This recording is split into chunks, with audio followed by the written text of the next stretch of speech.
জয় শ্রীকৃষ্ণ, রাধে রাধে। আমি মৌসুমি। তো তোমরা সকলে কেমন আছো? আশা করছি সকলে ভালো আছো, আমিও ভালো আছি। তো দেখুন, যেহেতু বৃষ্টি হচ্ছে আর বাইরের পরিবেশটা আমার তো ভীষণই ভালো লাগছে।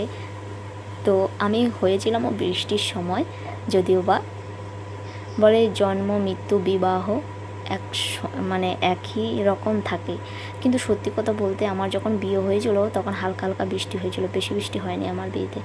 তো এদিকে দেখুন, আমার বাড়ির সামনেটা কতটা সুন্দর লাগছিল, বৃষ্টি পড়ছে আর জলগুলো দেখতে কি ভালো লাগছিল। ছোটোবেলায় এরকম জল হলে না, জলে ছুটতাম, খেলা করতাম, মানে একা করতাম না, টিমে কয়েকজনাকে নিয়েও নিতাম। তো এখন তো অনেক বড় হয়ে গেছি, ভীষণ বড় হয়ে গেছি। তো এদিকে দেখুন যুদ্ধ করতে বসেছি। তো ও এখনও জানে না ধরো নারকেল কীভাবে কী করতে হয়, তো ওকে শিব বলে দিচ্ছিলাম, তবুও চেষ্টা করছিল।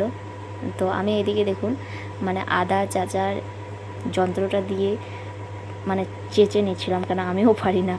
তো একটু চেষ্টা করলাম, তাল বানিয়ে নিলাম। আমার ঠাম্মি যেরকমভাবে তাল বানাতো আজকে সেই রকমভাবেই আমি তাল বানিয়েছি, তো ভীষণ ভালো হয়েছে।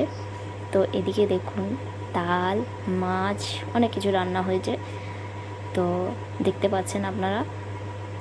তো ভিডিওটা কিন্তু আজকের না, ভিডিওটা হচ্ছে কালকের। তো যাই হোক, সকলে ভালো থেকো, সুস্থ থেকো, শুভরাত্রি।